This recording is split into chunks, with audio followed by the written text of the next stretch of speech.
sharing insights and solving problems together by combining historical, climate, food, and economic data so you can make informed decisions as we shift into a new era. Here's what was, this is what's coming. Our world is never going back to 2019, so what will the new era look like? And most importantly, what is immediate that will affect the pocketbook and the outlook into next year so we can all get ready? Thank you for joining. I'm your host, David DuByne. Right along. Thank you for joining. Some Godwin, who I hope can give me a sound check, because I'm trying to choose two different settings tonight on a microphone sound wire. Who I hope can give me. Oh, the world spins in a different direction this week suddenly. Do you feel that, like, oh, I just got kicked in the stomach kind of feeling after this attack with the Houthis? It is the things I'm doing with my Patreon channel. That's mainly what I'm following, is like why your prices are going to rise because of disrupted shipping. And, you know, what could be expected as the items disrupted and what kind of delays it would take as they run 3 weeks extra around the Cape of Good Hope. Now, in addition to that, as we go through tonight's program, what can you expect with the super freeze coming in? Now, the media is telling you finally, you know, I was 3 days ahead. All the models were 3 days ahead. If you were to go to Ryan Maue, forecaster site, or Joe Bastarde, another forecaster, you could have seen the model runs showing extreme cold coming in 3-4 days ago. So anyway, now it's all, you know, get ready for the super freeze, but they're not telling you behind that there's another 2 tongues of super freeze coming in, one after another after another. So where I am in East Tennessee, it's going to drop to probably 5 degrees Fahrenheit during this bout. But subsequently, you know, 4 or 5 days after that, it's going to drop to 10 degrees Fahrenheit. And then a few days after that, back to 10 degrees Fahrenheit. So we're going to see multiples of this. So Ransom, I got another, do me a microphone. This is choice A here. And if we move over to choice B, this is the USB. I don't see my audio moving. So let me go back to choice 1 here. So either or, I need a sound check because I'm flying blind. Can't hear a thing over here. That's what happens with new computers on the road. And as we look, everything that's occurring now was in motion to disrupt the supply chains anyway from 6 weeks, 8 weeks ago. Now the chickens are coming home to roost. This is where it's really going to hit and get tight. So my focus was on farming supplies. What is not going to make it to the commercial farmer this year because of what we're seeing?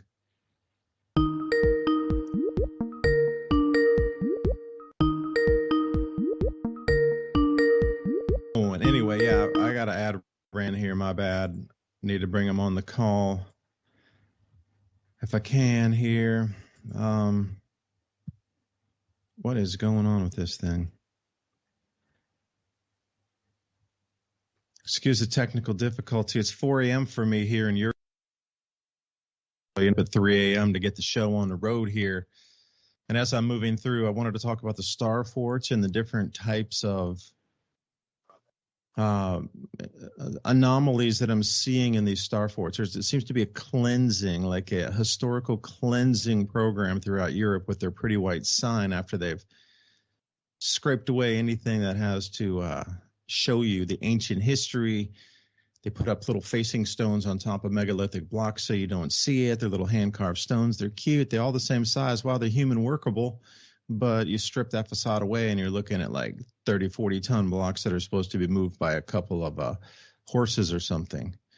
So anyway, Ransom, I'm glad you're here with me. I see you online. And how's that sound check for me here? You sound good. Sounds good.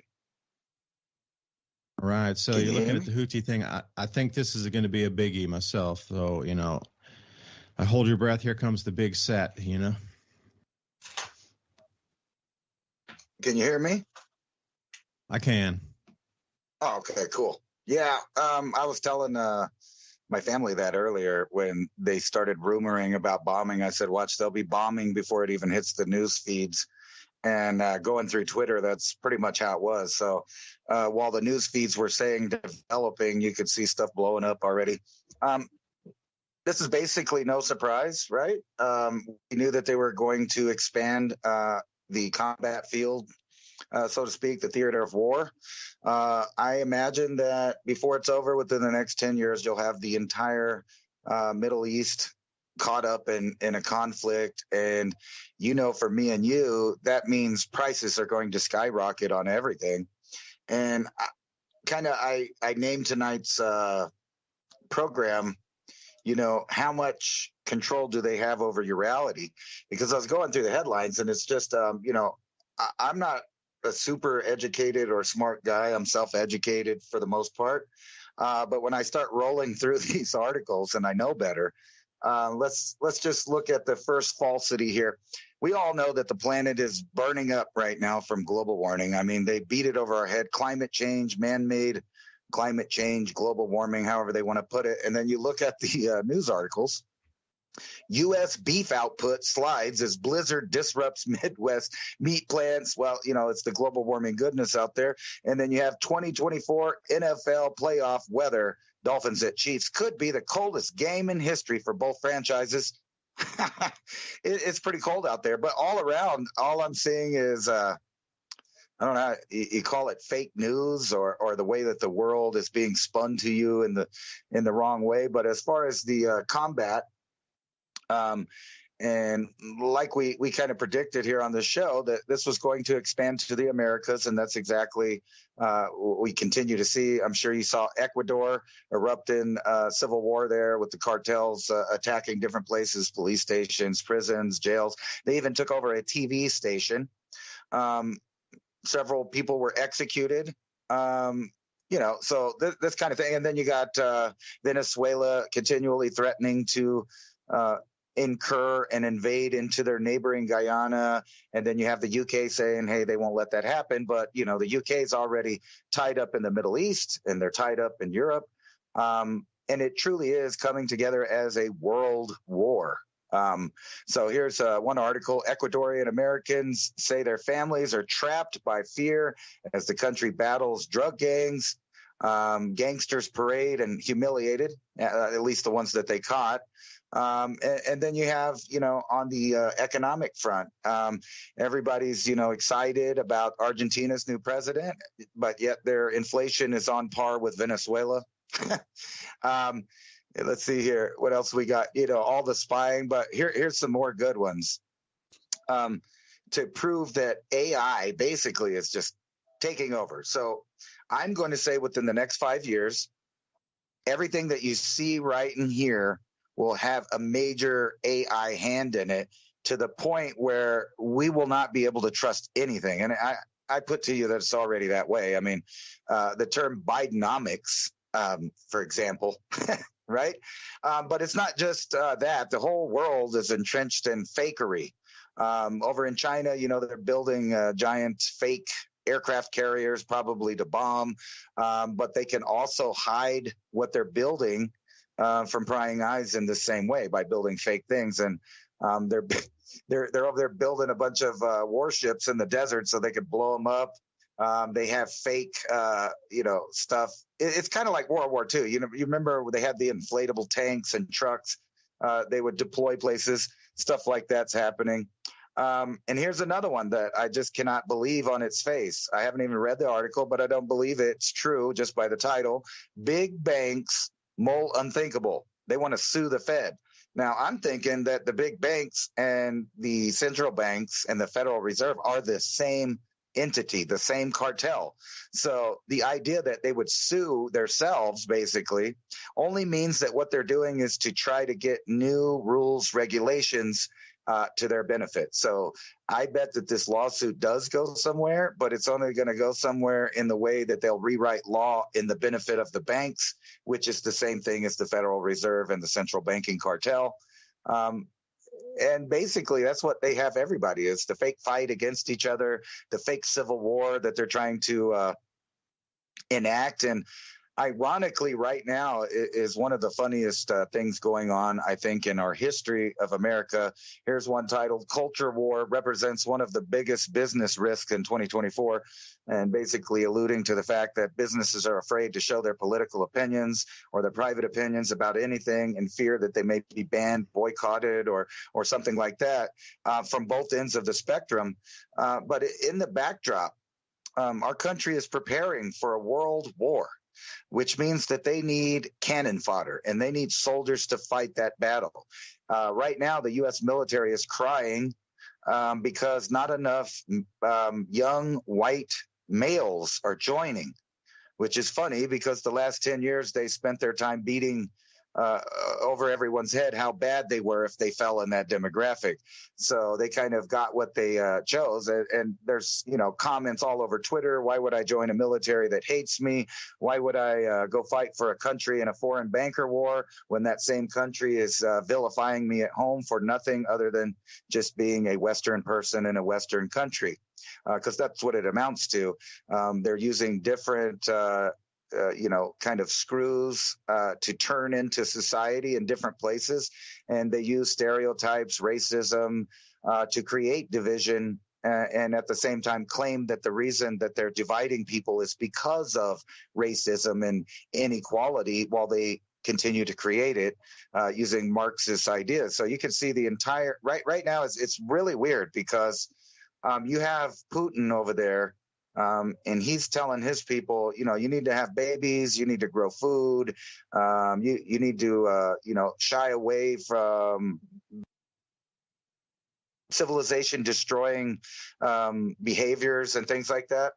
And then over here, we promote that idea. So in a sense, it's like World War II in reverse, where the communist Marxist world government type people are actually the world powers on the Western, what we call Western civilization, which is really bizarre because the main power on the other side is also communist.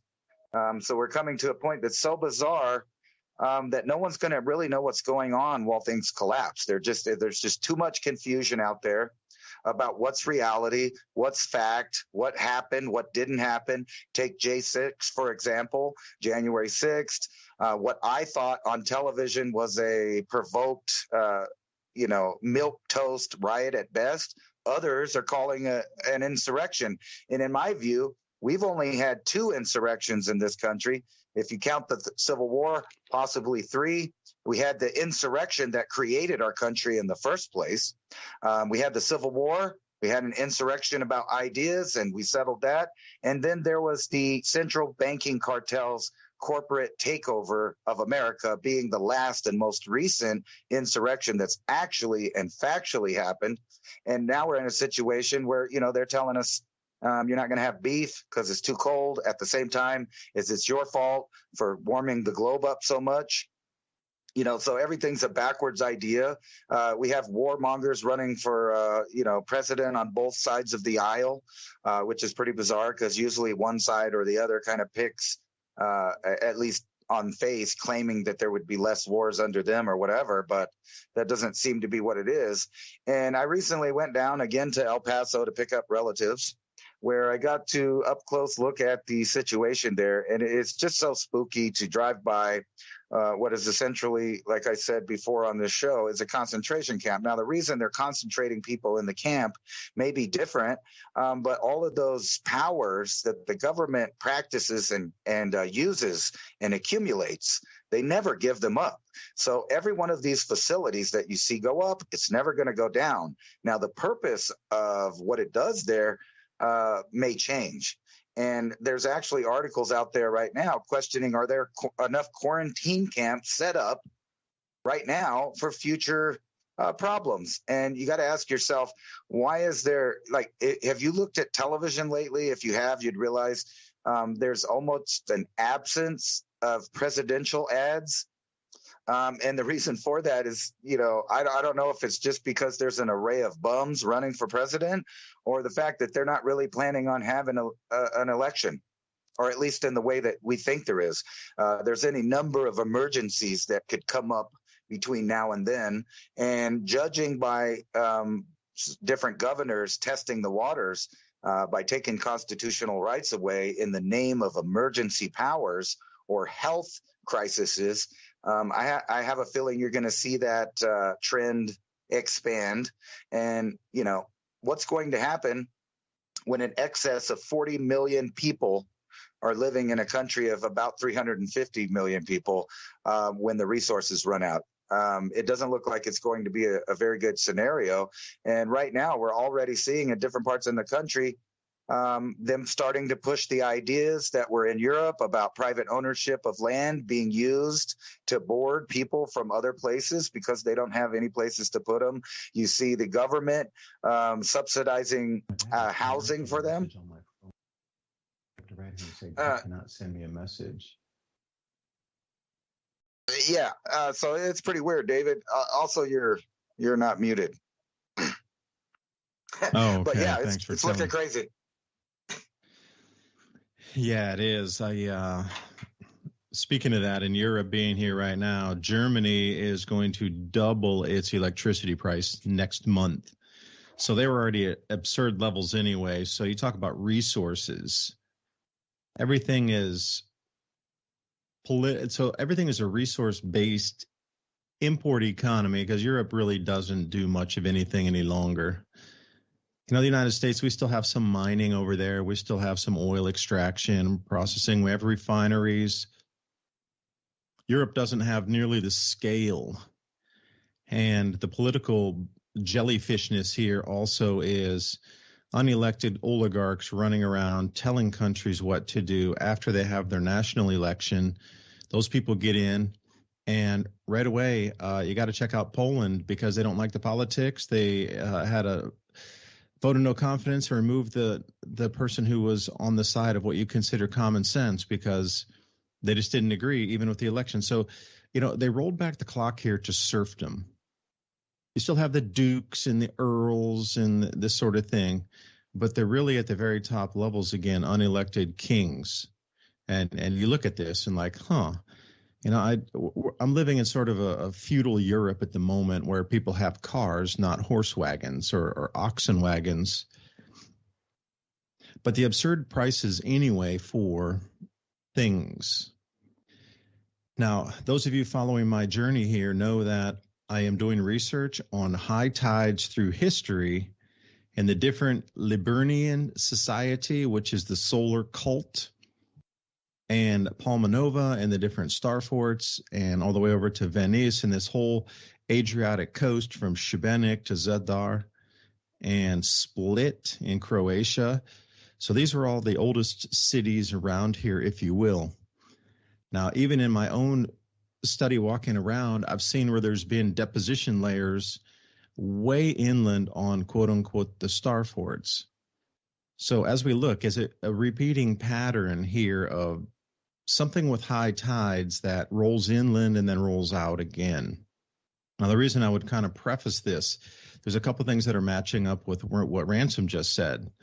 So Germany is going to have its power prices doubled next month, and they are already almost the highest in Europe. So how do you pay something that's double that's already incredibly expensive?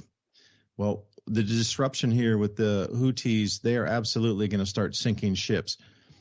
Wait until, I've been doing a lot of following of all this on my Patreon channel, and it's mainly what I focus on is the ancient history, what I'm finding in my travels over here.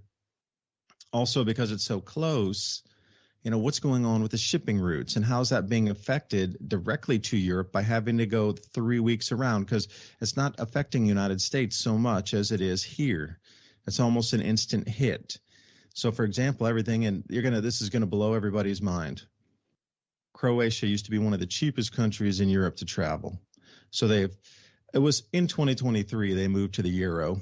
But as of January 1st of this year, 2024, they stopped using their old nationally issued currency called the kuna.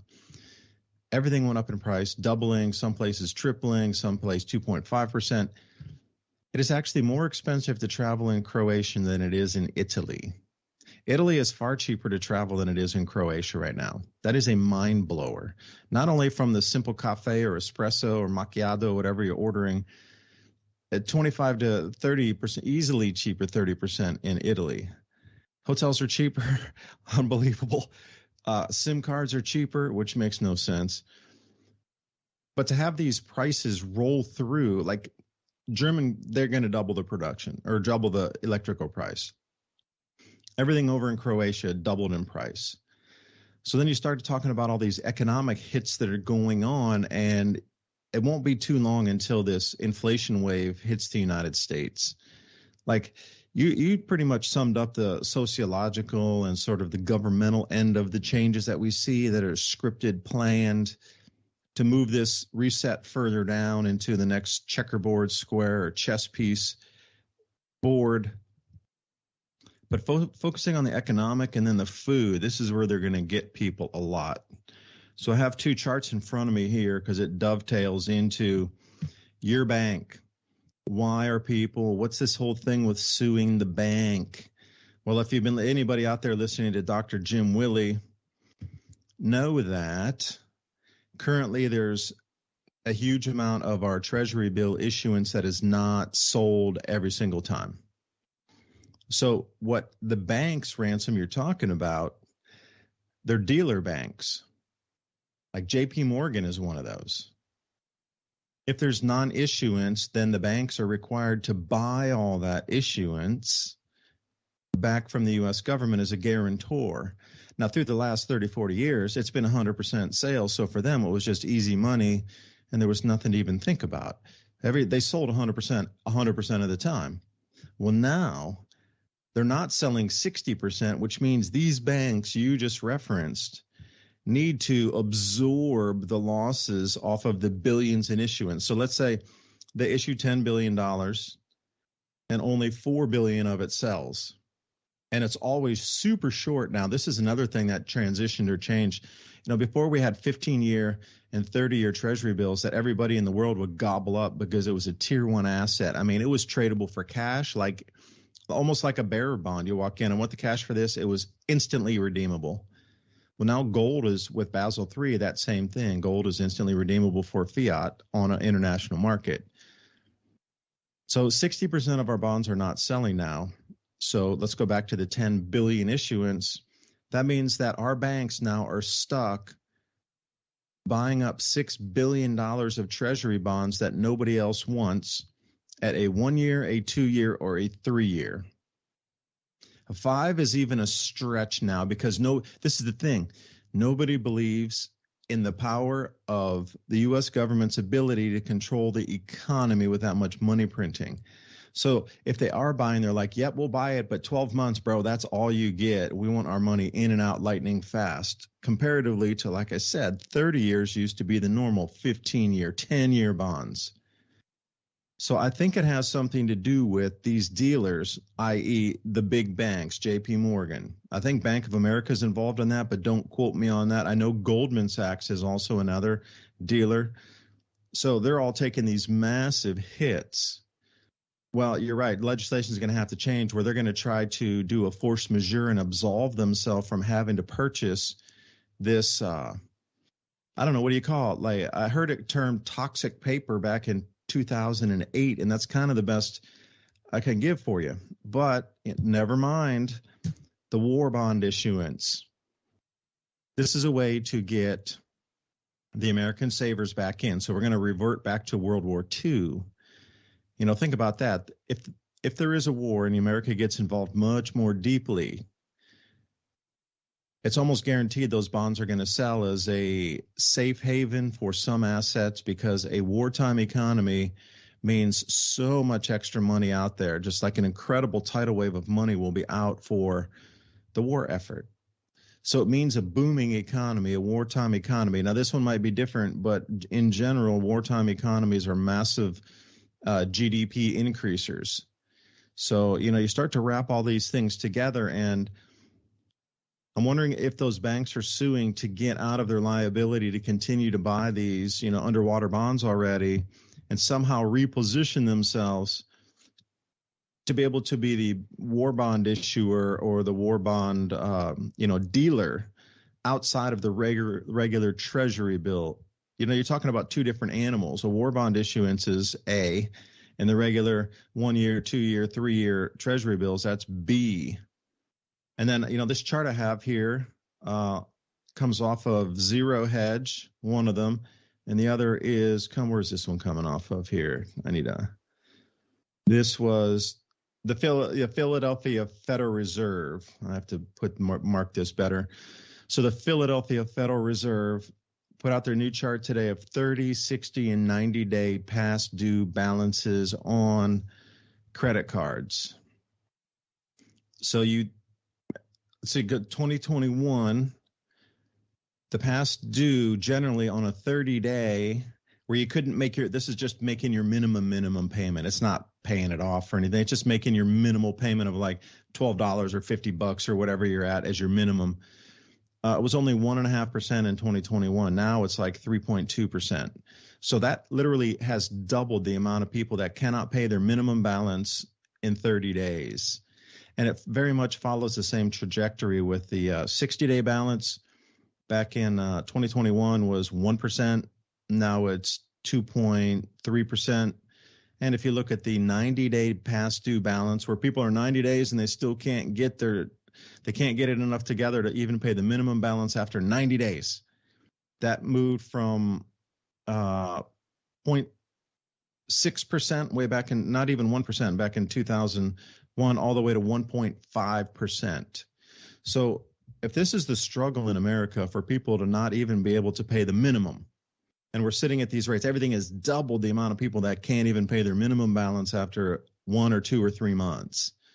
Now you need to reckon with the wrecking ball here, this very large crude carrier. And you're going to start to hear this. So everybody out there, new lexicon, which you will know as much as social distancing.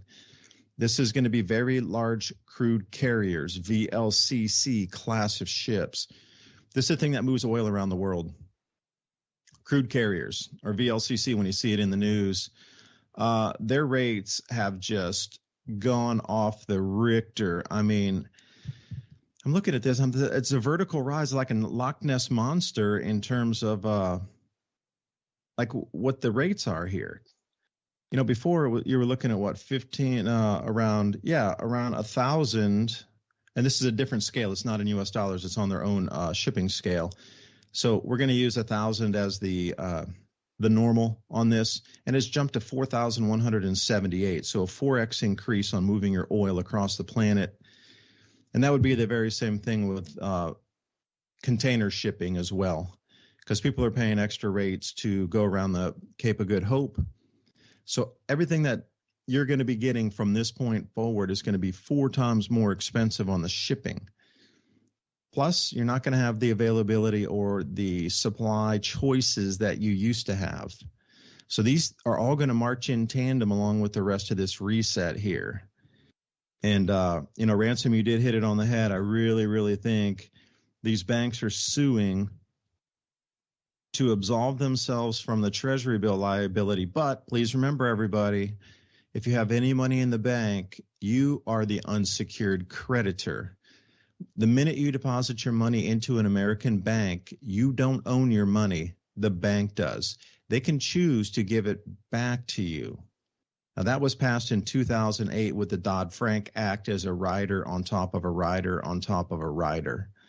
So remember 2008, well, those, they come up, and I even forget the players, the talking heads names change so quickly.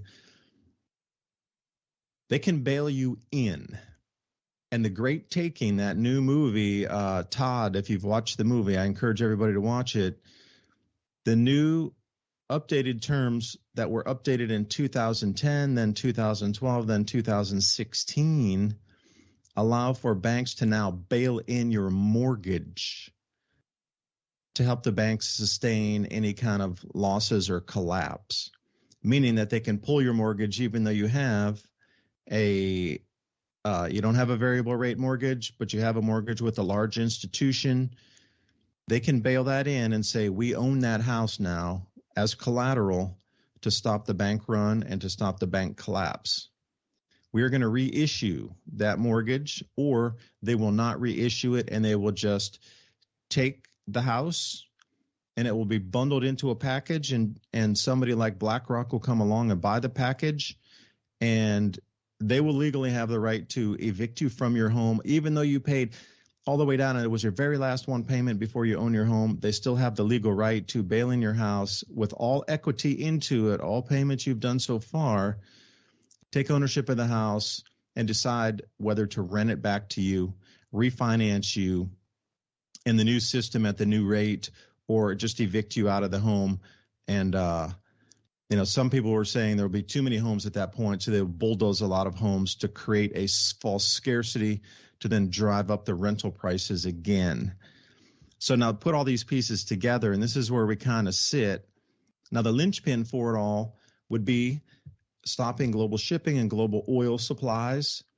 So far they've done a good job of knocking down the shipping. The Suez Canal's closed, the Panama Canal's closed. Very few ships going through either. They got to go around Africa. Now these freighter rates or, any kind of rate for shipping's 4 times more expensive. That cost is going to go on to you. And another thing I've been reading, one last point here, Ransom, I know I'm rambling, but the feeder routes. So a feeder is a smaller ship. So a feeder would be something that would maybe come out of Myanmar and then hook up and be transshipped onto a larger vessel further afield. Smaller vessels coming out of, say, Malaysia that will go down to Singapore, and then like an OCC freighter will pick it up coming out of Hong Kong.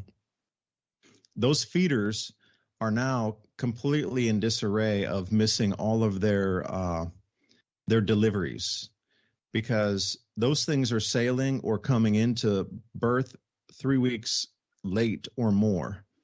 So the feeders are sitting there going, wait a minute, we have this set of, we got 50 containers to put on your 10,000 container vessel, but you have already sailed, or you're coming in 12 days later than planned, and we can't sit around here. We need to go pick up stuff and run it upriver in our own countries. So what do? And, a lot of this stuff's perishables. It's in reefers, which is refrigerated containers, a lot of this stuff. So your frozen goods, packed feed or food stuffs, just a lot of things that you would consider normals that were easy to get. Walmart, you're going to start watching stuff just empty off the shelves here. The biggest thing is the feeder routes are still disrupted to this point as of today, where they still can't, even with AI, smooth out the feeder routes to fill these larger container ships moving across the ocean. So some of these container ships are going 50% full when they should be 100% full. So, again, you're going to have to start, raising rates to cover only half full voyage across the ocean. Or you wait, and then, everything else gets disrupted because you're waiting for an additional 3 weeks. Now it's 6 weeks behind versus 3 weeks behind. So this is the kind of supply-driven and, I guess, inflation, non-availability shock coming to a neighborhood near you. Now wrap up what Ransom just said in the geopolitics in the society, and then wrap in this economy. And then where does it ultimately lead for food? That is the question, because all the disruption we're seeing in this Yemen thing, damn, it's going to intensify. They already said they're going to start hitting anything and everything with hypersonic missiles from this point. So you're going to watch things sinking out in the Red Sea, and that's going to disrupt. So imagine if there's a permanent sinking of some very, very large carriers out there that at some point block off those sea lanes until marine salvage can get in and remove like 1,000-foot tanker off the bottom. For those of you who don't get that, what I mean is you got these two areas. The Red Sea going in is less than 200 feet deep. Going into the Straits of Hormuz, that pinch point there off of Oman going in around Iran there, that's only 240 feet deep. So you sink a carrier or you sink one of these very large oil carriers in there, their hulls will be out of the water because some of these ships are 1,000 feet long, even longer. So unless they sink perfectly in the channel, still their antenna and radar gear and a lot of these extra, riggings, et cetera, are going to be sticking out of the water. And ships just won't be able to pass through there. They're going to clog up literally clog up the waterway. So apparently, since, the U.S. and England and Canada and Netherlands decided to go in and do that and bomb the Houthis, Their response is going to be launching missiles to now sink ships, not take them hostage any longer. Their gameplay has changed to they are going to start sinking anything they can left, right, and center. So this will be a game changer. And Ransom, I'm curious where you think that'll go. Taking hostage ships, piracy, whatever, versus just straight out sinking ships on the military side of things. Like, what kind of anti-uppage do you think this will bring into the whole world's supply shocks at that point?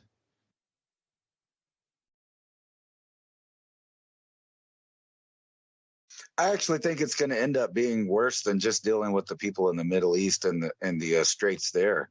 Like we talked about last year, if tensions increase between us and China, or any of the countries that are now dealing with China that used to deal with the United States change their mind, there's so many different things. You have North Korea, you have Taiwan, you have Japan building their military again.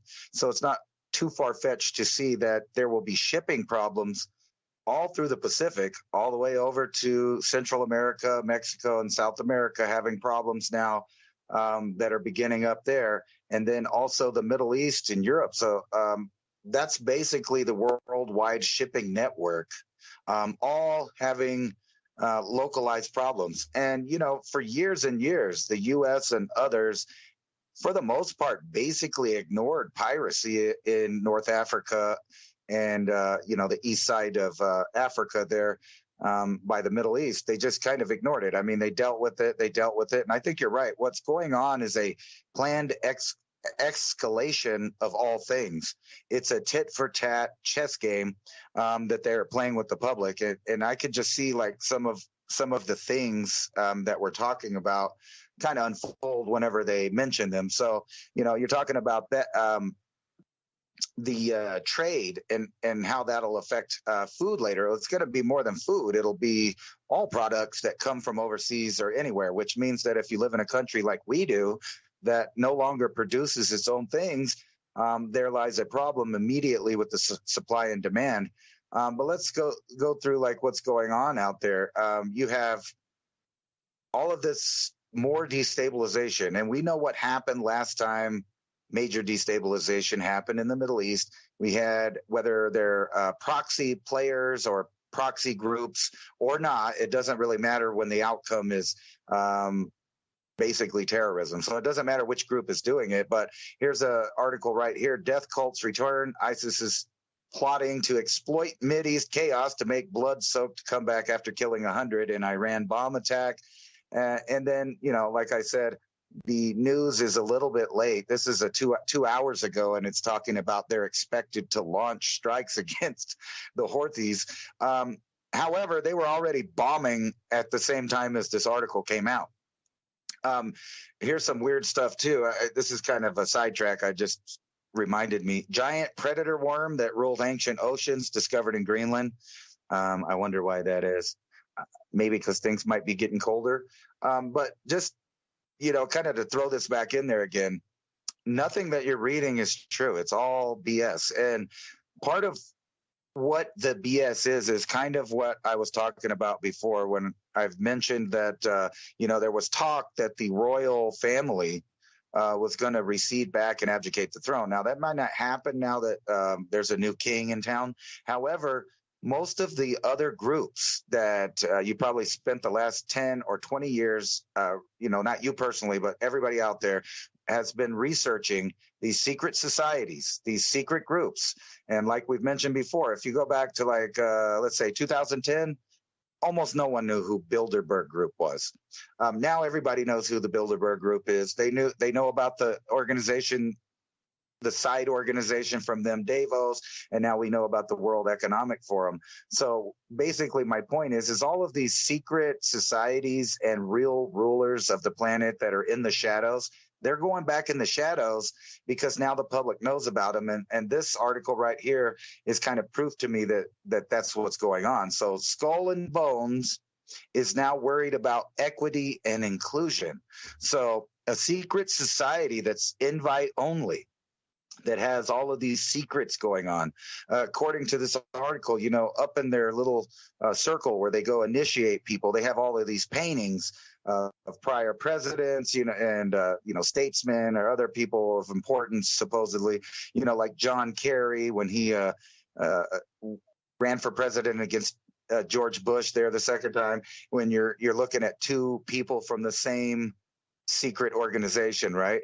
But now it's not secret. So what they're talking about is they're trying to convince the public that, they're not a bunch of crazy old family Illuminati type people in a secret society. No. They're going to remove all of the old paintings of the people because they were white males, and remove that so that they can show that their group is now about equity and inclusion. So obviously, on its face value, that's talking about getting rid of or covering up their past, because when you know who those paintings are, you know what they did, what programs they made, etc.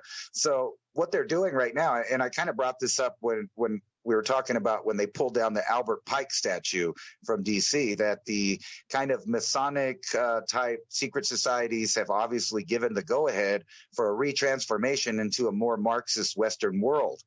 And they're just showing that right now. Like here's one. The WHO's managerial, if I could talk, managerial gambit. And basically this article is talking about no matter what country you live in or what's going on, that they have world governance in your local area, so that they could start doing things like, demanding that you do certain things in your local area. The WHO's gambit, local officials can enforce biomedical tyranny. Now, why do we care about that? Well, from recent years, you could tell that no one really knows what's going on because of all the conflicting reports, information, and facts. Do you believe this article from the Washington Post that says 10,000 people are dying every month during this holiday-fueled spread of, I don't know if we could say it. And then here's another article. Cancer is striking more people, and doctors are completely alarmed and baffled because they just don't understand why. And like I've said for years, no one ever looks for the cause of cancer. We just need to find the cure. Here's some more gaslighting, no pun intended. Hertz is selling 20,000 electric vehicles. You know why? Because they don't work, and they're buying gasoline cars. So when you see tweets out from the president and his wife talking about everybody's going electric, they're lying. It's all made up. It's all nonsense. And then here we get to the meat of it. If we actually have a hit or some kind of dollar destabilization, what's going to happen to our public? According to this article, the rich now own a record share of stocks. Percentages of U.S. households and equity and mutual fund shares owned by the wealthiest 10% of the population. So if you get hit, you're just a little guy. So you're the little guy is like less than 10% of the stock market. So when everything gets hit, the little guys all go broke. They lose everything. But these big players that own 90% of it, that are backed up by banks and all of these other things, they really can take the hit. It's not going to hurt them. So they're okay with the markets crashing because they know when it gets built back up, their percentage of wealth will increase and the new monetary value of things will maintain their wealth, but not everyone else's. And this is kind of the way of everything. So, and I kind of wanted to get back into what we talked about last week when we talked about AI running everything, because this all fits together, in my opinion. You brought up the great taking, which is, really how the ownership of private property is going to systematically and necessarily disappear over time because of banks, realtor, different stuff where all of the private property is owned by some kind of company and not a person. That's not just true for houses. That's going to be true for businesses. And you can already see what that world looks like by going back to 2020, when all of the moms and pops and private ownership of, like, say, 500 or less employees were forced to close down. Meanwhile, all of the mega billionaires companies stayed open and allowed you to continually give them money because you had only one option to give that money to. And I have a feeling banking, real estate, and everything else is going to go that way. And when that happens, you won't be able to complain to anyone, because every office, every government office, every company's office, every office period will be ran by some kind of AI where you can't get to anyone or blame anyone. And this is going to be true for everything. And we're already seeing the fast food industry now changing over to AI. That means that no more entry-level workers. And then on top of that, you also have all of these companies cutting their hours down to a minimum amount of hours so that no American worker can get full-time hours, which means the companies don't have to pay benefits to those workers. They never achieved 40 hours, so technically they're not full-time employees.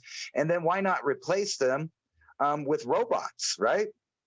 And they're going to use this excuse of violence and flash mobs and homeless and drug addicts and et cetera, running the streets, and they can't do business because it's not safe for them. So they're going to have to change over to an AI system in which you're probably only going to see 1 or 2 humans around, and those will be the people hired for security or law enforcement to protect the robotic investment and the food distribution centers. So here's this article from the New York Post. Owner of LA bakery targeted by mob of 100 looters, angered at rampant street takeover. Nobody gets punished for anything, and indeed that's the plan. Why? So they can open up stuff like this. Robots and AI-powered new fully automated burger restaurant, Cali Express. And that's an old one. And then as we talked about last week, McDonald's opened up their first fully automated AI restaurant in Texas.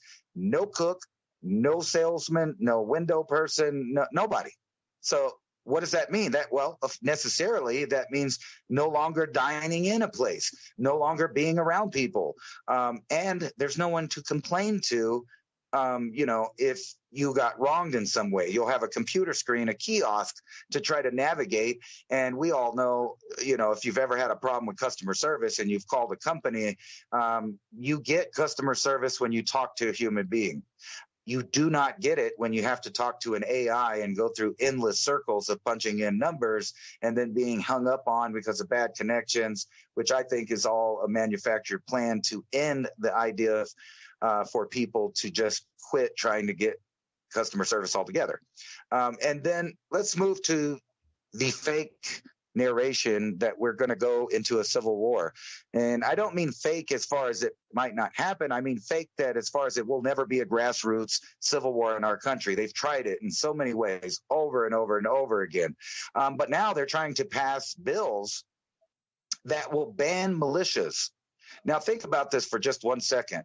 At the same time that our military is dying to have new recruits, and they're really they're having trouble bringing it in.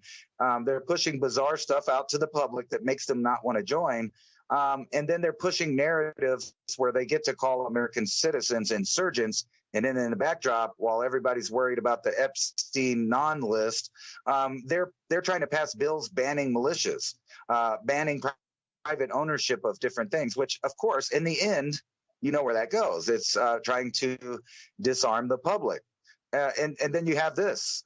Here's I can't show it because it's not my footage, but insane footage. Journalist sneaks into New York City migrant centers, exposing the border crisis. Now, like I said, I just got to look at this giant thing of people that are going to be needy. They're not so much needy now, evidently. I mean, they had enough resources to make it, half the planet up here, and it's not just from the south of us. There are thousands of Chinese nationals coming across, thousands of people from the Middle East, thousands of people from Africa, and these thousands start adding up into the millions. Now, I know that we were estimating illegals in between 11 and 20 million sometime around 2010. Now, admittedly, we've allowed another additional 20 million to come into the country. Some numbers are different. But now that we're reaching the point of 400 million people with approximately, I'm going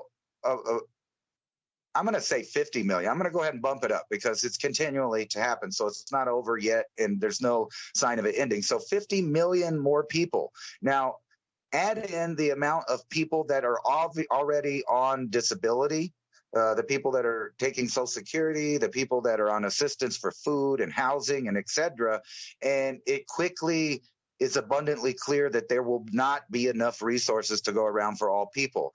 California just passed a bill giving free health care to people from all over the world. Everywhere are passing legislation to allow people from other places to vote in local elections, which, as you know, a local election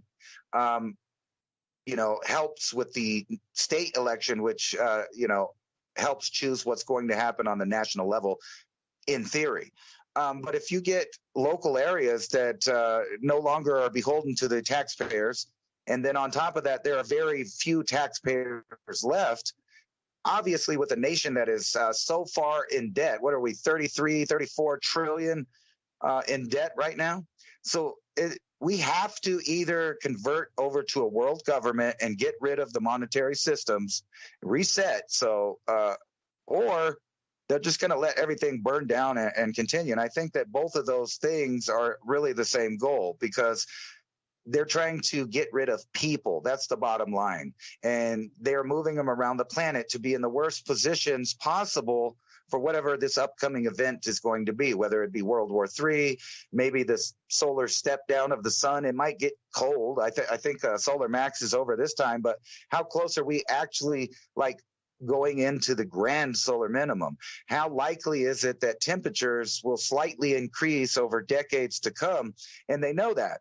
And they also know that they are pushing programs to block out the sun. So whenever your crops stop growing, or whenever people are starting to starve because there's less sunlight and less food being grown worldwide, not just in your local area, but worldwide, that starts to take effect. But don't worry, they have these programs. Look, Bill Gates, I've been blocking the sun. I saved you from global warming. Don't worry about it. Eat this GMO food that we're making. And then think about this, and I've mentioned this a couple of shows ago, and it's looking more and more like it's going to be the case, is they're going to end private travel between countries as far as you get on an airliner and you just go. It seems like they're not upgrading their planes. They're not maintaining them right. So something is wrong with the whole airline industry, and it seems like they're willing to also let that burn so that they could reset it. And I don't know if you saw that, but part of the plane blew out of this Boeing when it was coming from Alaska, and they had to land. So now they're getting rid of the other planes or grounding them. And I was looking this morning, there was 130 flights canceled so that they could check out the planes and stuff. So things are getting crazy. And and I know that if gas goes to a certain point, people are not going to be traveling. They're only going to be working with that gas, and then they're only going to be using that gas to go to the grocery store. And if it's true, like it seems to be, that they're going to keep pushing this narrative of different ecological and natural there's where they get you. It's natural disasters caused by man-made natural disasters that will affect your food. I guarantee you there'll be about 5 articles out this week explaining why the coldest part of the year right now, where we're about to get some extreme temperatures, maybe even record-breaking cold in the next several months, they're going to blame that on man-made global warming. And then they're going to say, well, there's no meat at the store because, there was the weather because of the climate change. And by the way, you should ration anyway because you have too much privilege, and we need your children to go to war for us because nobody wants to fight our banker wars anymore. So that means to me that with all things considered, they need a major event to reset not only the propaganda, but they need to reset the mind frame of the public. And it's very easy to do that because you remember after 9/11, everybody was real patriotic for a minute, and then they started realizing something was wrong with what was going on. And then we had some of the biggest anti-war protests ever. And, then we switch to the first black president. You're distracted by that for a while. And then we switch to Trump. And then there's all this drama of, Russiagate and all of these other things that seem to be all propaganda made up just to distract you. Meanwhile, they've been setting the stage for the next major world war. And it's all up in your face. The problem they're having is that the public is no longer buying enough of what they're putting out. So they need to reset desperately, and I mean in the short term. So I'm expecting something big to happen in 2024. Never forget 2024. I don't know what it is, but it's going to be so out there that it's going to fundamentally change the way you think the world works, and that is the ultimate goal.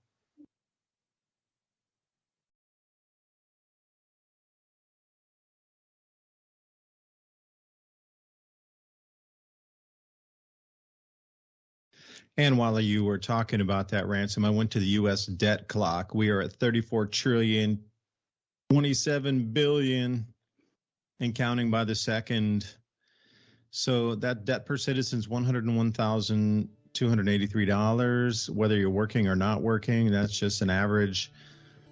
This thing is clipping along at nearly $1 trillion a month now. So at the rate it's moving, as the 12th of the month, I would anticipate this thing creeping up toward 35 trillion by the end of the month. At what point do we start rolling off $1 trillion a month, and then the interest payments are $1 trillion? So you can see why there needs to be a war bond issuance. We'll talk about that when we come back. Plus, I wanted to hit the record cold that's coming in so you can protect your animals. Sacred and objects fashioned from it were a means of connecting with a supernatural world. Far from passive deposits of wealth, gold was sacred. It was greatly prized in cult. Objects made of gold were active agents in an ongoing engagement with powerful forces. The Inca used gold to make ritual objects, combinations of gold and silver and gold and copper called tumbaga. Wearing gold jewelry was a sign of a person's wealth and power. For the Inca, gold was also the blood of Viracocha, their sun god. For the Mayan people and many others in ancient America, gold was part of a complex symbolic system. Gold is mentioned in Greek mythology for examples as varied as King Midas, the golden fleece stolen by Jason, who possessed the power of resurrection, through to the golden apples of Hesperides. The golden apples were guarded by the 100-headed dragon Ladon. The dragon conferred immortality on whoever ate them. Over the past 5,000 years, from the Egyptian pharaohs and the merchants of 14th century Venice to world governments in the space age, man has treasured gold for its utility and value during times of both prosperity and disparity. Through the rise and fall of great dynasties and civilizations, gold has maintained its purchasing power as a reliable store of value for millennia. Gold has been used as money since 560 BC, when King Croesus of Lydia created a gold coin in his own image. Ever since, it has continued to increase its long-term value and remains the world's most universally accepted form of money. Today, the demand for gold continues to flourish globally. History proves that fiat paper money is designed to go to zero through inflation, whereas gold has intrinsic value in which it maintains forever. Paper money is a debt instrument. Gold is an asset of wealth in its own right. It does not depend upon any governments, corporations, or individuals' promise to repay. ITM Trading has spent the last 27 plus years developing a team of expert researchers and analysts to make this possible. Simply put, we build strategies which are historically proven to protect your wealth and assets through any economic downturn or currency collapse. Schedule your free gold and silver strategy call 866-834-1422. That's 866-834-1422. Or go to learn.itmtrading.com/MIAC and keep watching Mountain High Time and Mini Ice Age Conversations if you know what's good for you. Releasing the show notes from our programs, just bullet point list of what we talked about so you can start the conversation with others or do a deep dive in your own research. Head over to oilseedcrops.org. In the nav bar, you'll see MIAC radio show. Click there, put your email, and we'll get that out to you on a weekly.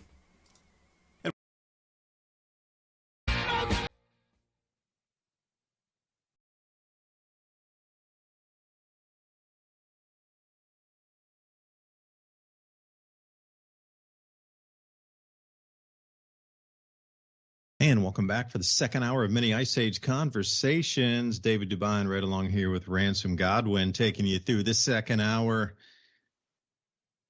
And it is going to be a barn burner here. So those of you who are looking for broken pipes, power outages, this message is for you. And again, thank you, Revolution Radio, for allowing us to speak unhindered here. That first hour was definitely a summation of the world. But a lot of people think that that needs to be combated. I just saw the new list of World Economic Forum talking points or indicators that need to be tackled this year. And right at number one, misinformation and disinformation. Now, I get it if it's purposeful, like yelling fire in a theater. I get it. That definitely is going to cause a panic. But to have a different alternative to interpret the events of the world being scripted and not real, to direct a populace or a global agenda to carbon taxes, for example, that formally needs to be discussed out in the open. But that would be considered disinformation because, well, you didn't believe the scientists that say in the middle of this warm period between glacial periods that it's the warmest ever between the glacial periods. And that's what I keep getting at, is it doesn't matter what we do. We're going back into a glacial period. We're at the end of this interglacial. So whatever happens, it all makes zero. Who cares anyway? We're stepping down into the next glaciation period. So this might be part of the mix-ups in the weather that we're seeing. Now, is it going to step down into a glacial period like next week? No, absolutely not. But if you look at it, we are at the very end of this warm period. So to blame humans for this, that, or the other, it really doesn't matter. The Earth is going to get resculpted anyway by miles of ice based on the last, 21 million years of looking at the Earth's climate. Every 100,000 years, we get this ice era, and we are stepping into another ice era. So we'll see a warm period again in 90,000 years. Earth's going to resculpt itself anyway. So you're looking at these massive changes where the Earth is covered in ice, and then they're trying to blame you for doing something. But wait, what about all the ice that's coming back? Anyway, it's a distraction. So I'm glad we can talk about it unhindered here, Revolution Radio. If you consider free speech something is valuable, please consider donation. You can find many ways to donate. And I see that they got their QR codes now for crypto. Speaking of which, I can't believe the SEC, that's the Securities and Exchange Commission for the U.S. government, was hacked on their Twitter account. Then somebody posted that said, hey, the Bitcoin ETF is approved. And then they pulled it back and said, no, it's not approved. Somebody hacked our account. And then a day later, they're like, yes, it's approved. So that's some weirdness in itself. Remember those same people, like, who was that? JP Morgan, Jamie Dimon was saying, it's such a scam, we got to outlaw it. Well, now JP Morgan is going to be one of the broker dealers responsible for clearing on the Bitcoin transactions for the new ETF for Bitcoin. So, you look at this whole charade of the way it's been. So if I would have said something like, Jamie Dimon is lying through his teeth because they are planning to start Bitcoin ETFs and control the Bitcoin industry through fictitious paper issuance, that would have been earmarked from the World Economic Forum as disinformation 2 years ago. But now we sit where JP Morgan, Jamie Dimon are going to be in control as a broker-dealer clearinghouse for the Bitcoin on the ETF. So, what they're trying to say is you can't talk about anything unless it's an approved narrative, and you can talk about the approved narrative 100% to what we said in the script.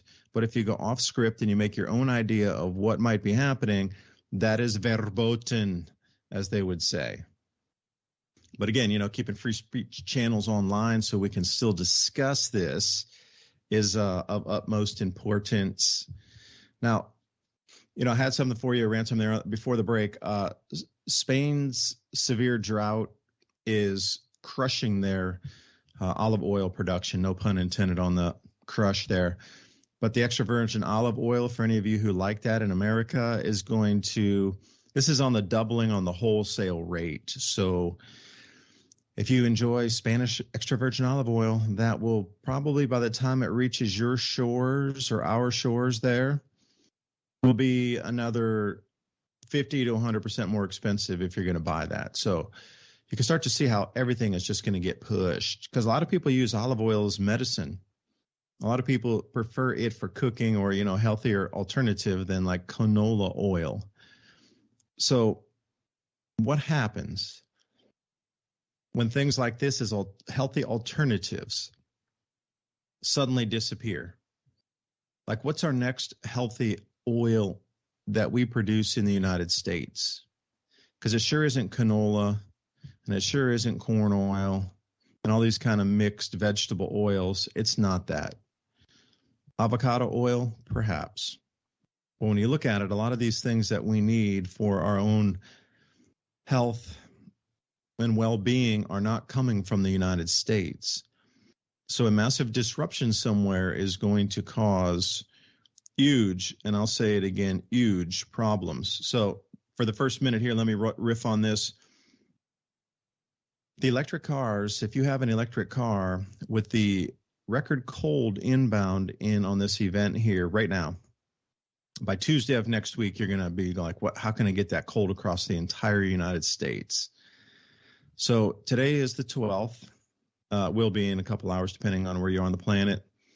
And I'm on Tropical Tidbits if anybody wants to follow along. TropicalTidbits.com analysis models. And you just go into the thermodynamics, which means temperature, big word to say temperature. And when we look out, let's see here, the 14th, chilly. A lot of temperatures are going to be around 0 or 4 degrees. It looks like those are going to be some of the top daytime temperatures. We're talking daytime highs of like 4 Fahrenheit. But where it gets really chilly and kind of nasty is, let me see here, the 15th and 16th, which is like Monday and Tuesday. They're looking at about 4 degrees Fahrenheit in places like northern Texas. But where it gets a little interesting for me is running the model out here. They're looking at 19 degrees Fahrenheit down on the coast in the Gulf of Mexico and Alabama. They're looking at 19 degrees Fahrenheit in New Orleans in Louisiana. 21 degrees Fahrenheit in the panhandle of Florida. And then that cold, ripping cold, dips way down into Mexico, where it's still just 25 degrees Fahrenheit down into Mexico. Now that periphery, it includes, as I'm looking at the map here in blue, and if you take it, you're looking at January 17th, which is Wednesday. You're looking at that model out that far. This is regular ground temperatures. Last time the power went out with ERCOT, that was only a third of the United States that was cold. And that was enough to trip everything because there was such the draw in Texas and others in periphery areas like Louisiana. Looks like Arkansas is going to be at 0 degrees or 3 degrees Fahrenheit. Kansas looks like 1 degree Fahrenheit. And even if you move all the way out through places like where you live, Ransom, in the Four Corners area, it's looking like 4 degrees, New Mexico. And then you get over places like Tennessee, it's going to be 3 degrees. Northern Georgia, 8 degrees. South Carolina, 19 degrees. So put it in perspective, last time the power tripped off and had all those rolling brownouts across the eastern part of the United States and central U.S., only a third of the country was cold. This time, the entire nation is at some sub-zero temperatures or barely above that. So the power draw is going to be a record power draw for sure. Now, whether it's going to be record cold, it will be in many, many, many, many locations. Others, it will be just scraping a degree or above the record. But the one thing to contend with and understand about this whole event here is the amount of power that will be needed or drawn off the grid is absolutely going to cascade the entire U.S. grid into rolling brownouts / blackouts. And I had some numbers here for you. So looking at ERCOT this time, their max generation power during the last event, which was 2022, where the power had failed, they generated 66 gigawatts. That's the most ever generated for that Texas power grid area called ERCOT, E-R-C-O-T. 66 gigawatts was the maximum they've ever produced. The anticipated draw from ERCOT this storm, because it's so all-encompassing east and west and north and south, is going to be 80 gigawatts. And that is just for one single grid operator. Now, heaven forbid, in the TVA, those morons have been reducing gas and coal thermal production of electricity 1.5% per year and replacing it with solar panels and wind, which is not very efficient in Tennessee. I tell you, it's like a white elephant waste of money ESG project. So anyway, our non-reliable power is now making up more and more of the grid. So during the same time that ERCOT tripped off, they were trying to pull power from everywhere they could, including the TVA, because I was in Tennessee during the event. Our power kept going on and off for 3 days. And it would come on for 3 hours, and then it would go off for 2 hours, and it would come on for 3 hours, and it would go off for 3 hours, and it would come back on for 4 hours, and then it would go off for 2 hours. But there was no real schedule to it, you know. But I always had the generator out and ready, so vroom, and, you know, if you're using a generator, ventilation, you are going to suffocate if you don't have ventilation. So please, number one priority, and please don't ventilate into the garage where your dogs are. You need to ventilate outside with extension cords. So think about that. TVA has reduced 3% more of reliable production into non-reliable wind and solar during this event. So the power grid in Tennessee is going to trip off into blackouts 3% sooner than it did 2 years ago during the last event. So we're looking at multiple cascades of power not available. And again, these are some of the coldest temperatures ever recorded in these areas for this time of the year. Now, if it was, you know, going on at the end of January, end of February with the coldest month of the year, okay. But this is like, you know, about 3 weeks earlier than the coldest period that we sit and we snap into the first couple of weeks of February. So the draw on the grid is going to be massive. And, you know, we've all read this book, and I'm trying to get your ideas here, Ransom, on this dark winter script. Now, I talked to Eric Gajewski, or he sent me a message. He says the dark winter script, there's not enough things that seem to be lining up for it as in terms of the book, the script itself, to run out into this prolonged power outage across the United States for weeks or months. But he believes it might be a test run to trip the grid in many a place and just continually roll blackouts and brownouts. Okay, so this will all beginning on the 17th, and then as we move forward in the model run, the cold's going to be right back on January 20th again. They're showing like 4 or 5 degrees in Arkansas again, showing like 7 degrees in Tennessee again. This time it's only going to be 24 degrees in New Orleans, not 19 degrees. So it's about 5 degrees warmer there. Please remember, they don't have insulation in their homes. There's going to be so many busted pipes, so many just incredible infrastructure damage from the cold on this time. And then roll the model out a little further, and we're looking at the 22nd. That cold really just smashes the eastern United States from like Tennessee north up through Virginia all the way up to Canada. And then the models are showing that there's another cold wave coming in February, which is far colder than this one.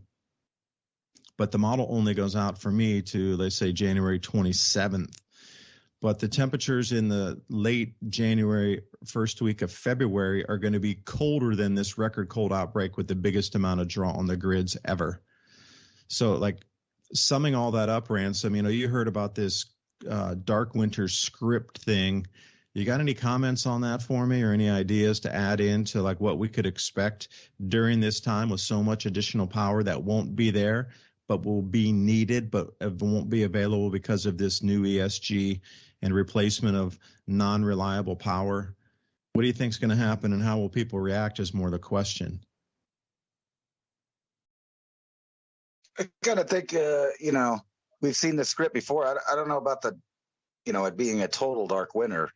But like we've said on the show many times, matter of fact, a couple of times we talked about the need of preparation for just things that are going to happen: hurricanes, tornadoes, blizzards, etc. And right after, a couple of times we talked about it, that exact thing happened where lots of people were out. I think what's going to happen is you're going to see a lot of people die from the cold. Elderly people that can't afford to heat or are trying to save money, and they always, a lot of times, a lot of people underestimate the danger of hypothermia and not being warm enough. But then also you have a bunch of people from traditionally warm areas of the planet who are newly arrived here that are dealing with homeless conditions in certain places. And think about this. What do you think would happen if thousands of homeless people died, and a lot of those homeless are veterans, and then you look on the news and you see, 10,000 people living at the Marriott and, a bunch of different hotels. They see schools being closed down where, even though you're paying your tax dollars for your children to go to school, they're going to close that down and house people. Now, I'm not against, obviously, helping people in times of need, but it's a designed drain on the system. That's what I was kind of talking about. And the thing with Texas, there's no way that they don't know how much energy that they're going to need ahead of time because they have the same kind of models and different stuff that everyone else has. So the fact that they went out or ran out of power last time was kind of fishy, in my opinion. And that's the kind of fear that they've pushed on people: rolling blackouts, grid failures. Matter of fact, I was just looking at, one of these articles, and that was, ironically, I was reading and showing that exact part where you were talking about the grid going down in Texas. And, you're looking at all these low temperatures. So, a lot of people are not going to be prepared for this. And then we get into the question, what if this becomes more of the norm and less of once in a while? Because right at the top of the article, it says temperatures drop below normal. What is normal, though, for a long period? How long have they been looking at that? And doesn't all of this new information is going to really upset the standard of what's going on, the propaganda that's going on? Because we know if we continue to have winters as cold as it is now, or the last one, that Arctic ice and Antarctic ice are going to continue to grow. And then what do they say there? Matter of fact, I lost it, but I saw an article, I think it was in the UK or somewhere in Europe, where they had the global warming activists out there in the road, and the police had to bring them blankets and stuff because it was freezing out there.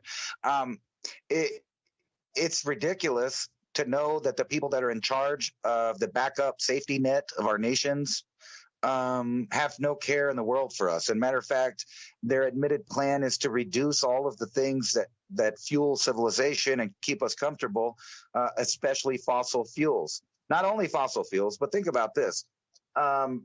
If there's a reduced amount of meat, right, continually for years, so just for an example, or a trend goes where people eat less meat and they continue to eat things that are grown in depleted soil. Let's just leave it at just those two things because we don't want to get too far down the rabbit hole. But just those two things, year after year, they do that, and then they deal with colder and colder weathers. What do you think happens to the amount of illnesses and sicknesses that happen, viruses and colds and whatnot? Well, they go up because everybody's immune system is down from having bad diet. And then at the same time, trying to save money by keeping the thermostat all the way down, or maybe they can't even afford heat, or maybe they're outside. But these are all the kind of things that I don't know about a dark winter, but what I see is a dark decade starting right now. All of the programs that are being implemented, as I say many times, are totally against what it means for us in the human domain to be successful, comfortable, and be able to, continue our civilization. Everything that they're throwing at us are wrenches designed to get in the gears to stop the machine, so that we are forced to seek help. But people like us are not going to seek that help, obviously, because we're already thinking about any scenario. So whether or not, the grids all go out or not, I don't know, because the people that listen to this program, I'm sure they have 2 or 3 things they're thinking about right now that they're going to be doing in case that happens. I do. For example, I know exactly what I'm going to do. Like if something like that happens, we are not going to freeze here. Now, I do live in an area that's not going to get anywhere as near cold as some of these other places. And if you see that cold front go right down into Texas, where it did last time, though. So it wouldn't be that surprising to me see the grid go out. And matter of fact, isn't that actually in the best interest of the powers that be that want to reduce power to humans, or at least the peasant class in their feudalistic new system? They want to cut us off. And I'm worried, like, how long do you put up with stuff?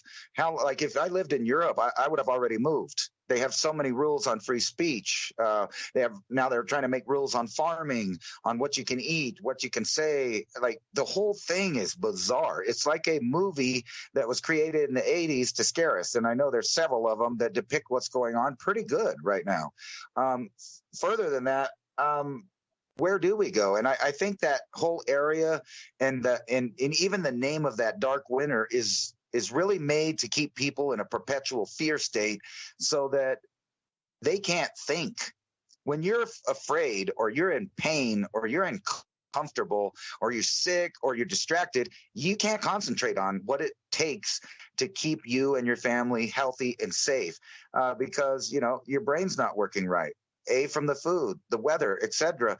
And I think that's like the overall program for the entire planet right now. Keep you of low energy, keep you distracted, keep you fearful, and always engaged in the newest emergency. And this is where I think that we need to have a breakaway civilization of a voluntary group. You don't have to group up with people. Matter of fact, that's a bad idea in today's geopolitical situation, with governments turning on their own people, classifying them as the enemy. But what I mean is a breakaway civilization that involves the individual person, recognizing that their responsibility for their safety, livelihood, success, their children's safety, livelihood, and success is completely, or at least mostly, in their hands. Meaning that you can prep, you can get extra blankets, you can find older style appliances that work, and you can look for any of these backup systems that will lower the brunt of anything that happens. And whenever you're capable, you're able and capable of helping other people that, let's face it, 90% of people are not going to prepare for anything. They don't even have $1,000 in the bank. They're living from paycheck to paycheck. The worries on their mind are the ones that are given to them from the television, and then the rest of their mentality is locked up, worrying about rent, worrying about bills, worrying about all of these social things that don't matter, like what group you're in, what's your political affiliation. Guess what? None of that matters when you're freezing in your house and the power's out. The Democrat next door and the Republican on the other side of you are probably both freezing. So it doesn't matter what political affiliation you have, or your beliefs on social interactions, or the way things are going to be, because the people at the top don't care about you. The only reason that they participate in these arguments is to further fuel the distraction and pacify the public, so that they are completely and utterly prepared for any scenario that comes their way, not excluding government hand in that. And what I mean is that if things get bad enough, like we've seen before, say a really bad situation happens because of this cold front. I'm just talking about this like a what if. It could turn into a Katrina type situation very fast. And what do I mean by that? I mean, people that don't have anything, that didn't prepare, will be out trying to steal and take from those who did.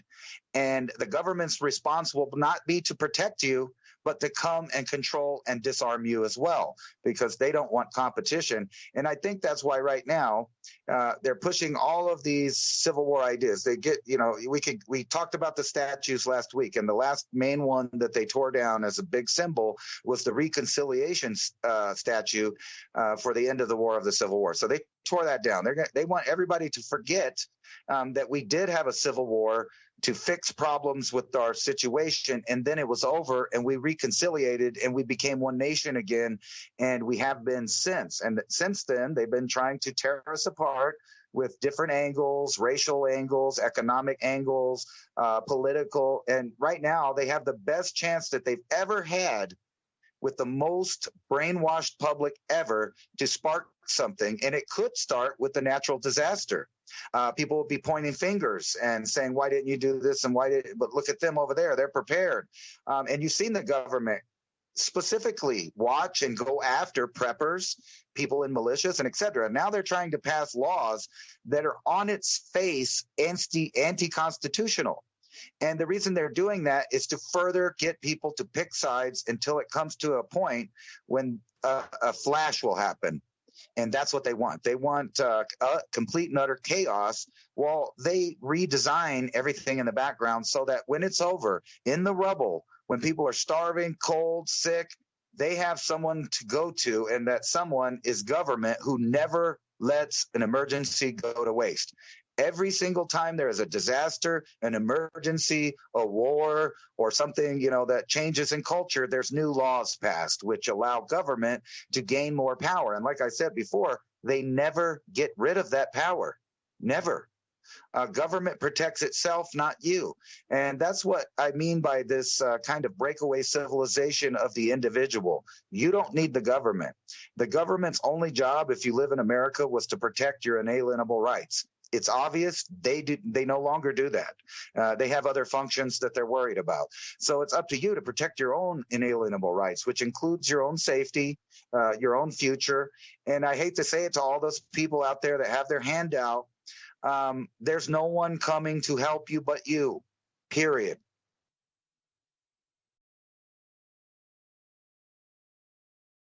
That's a bold statement. Yeah, that's right. Nobody's coming to help you except you and your neighbors and the people you prepared with around your community. And, getting to test your resolve of your power going off and on and off and on for weeks or a week or even days. You'll realize where your extension cords are in the wrong position. You realize you don't have enough splitters.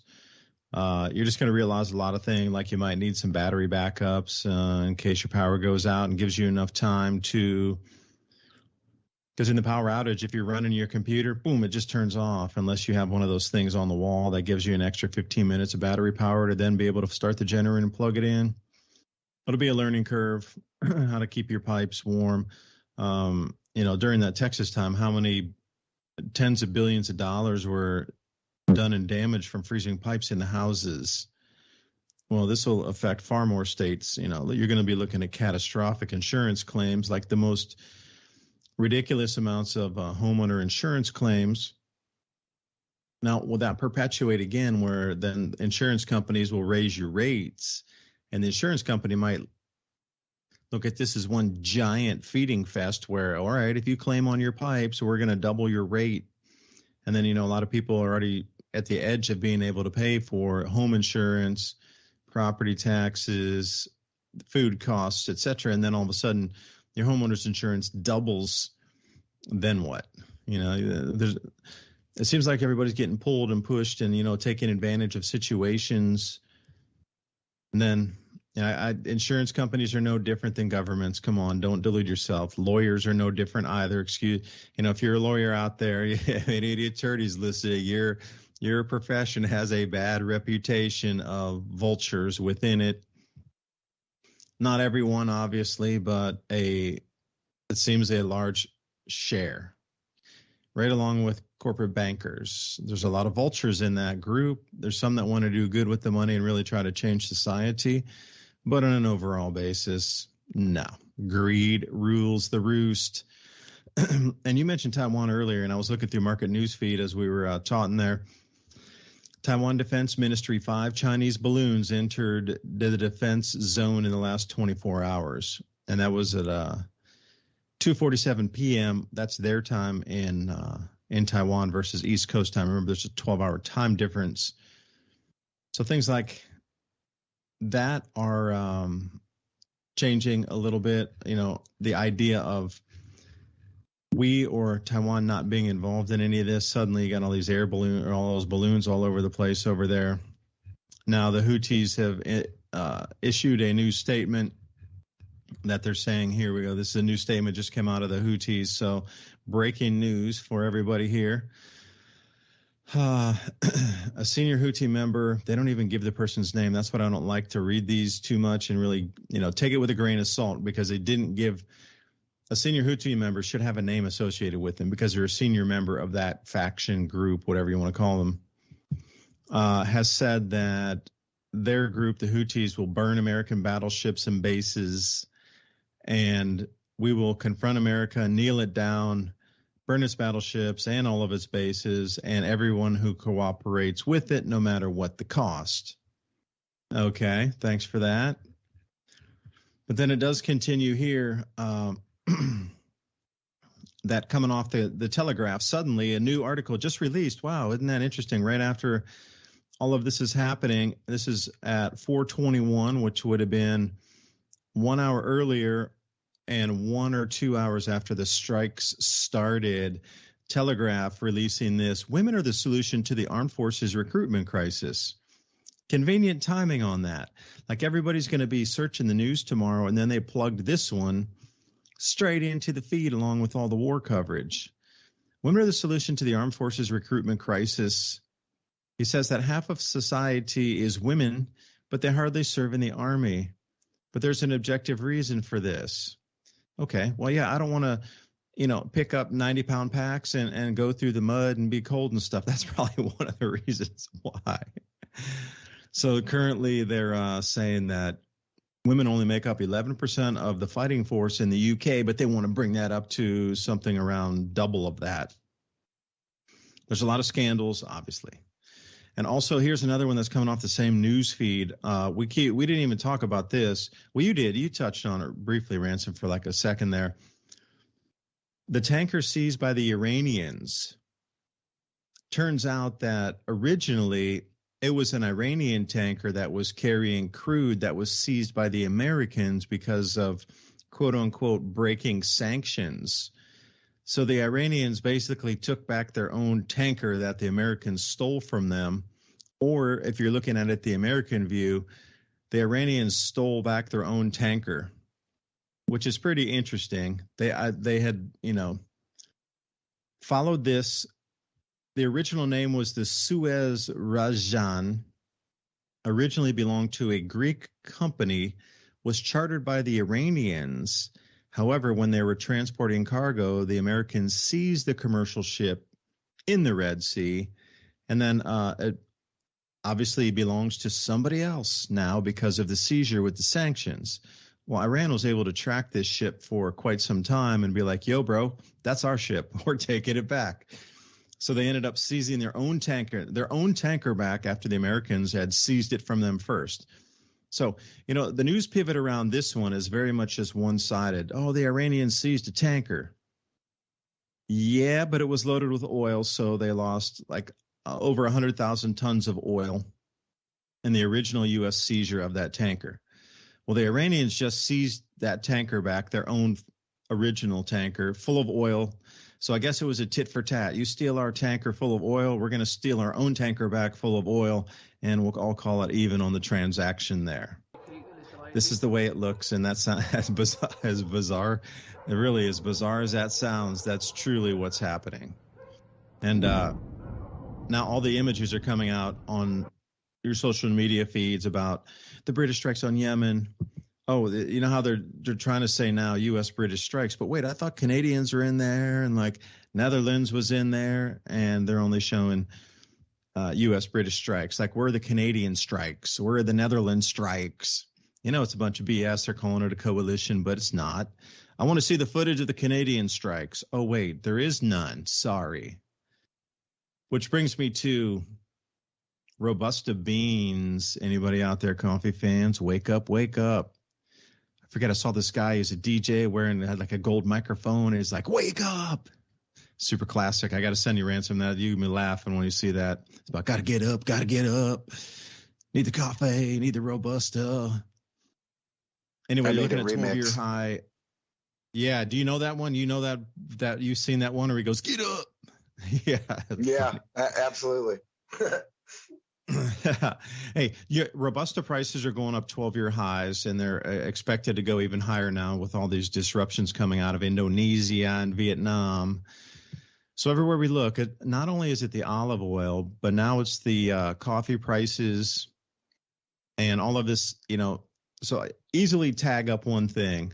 You're probably going to have to do more work to break even, just in a general sense of us just doing what we do, because things are getting more expensive, things are getting less available, and I got a sinking gut feeling that this is going to disrupt the oil flow on the planet here.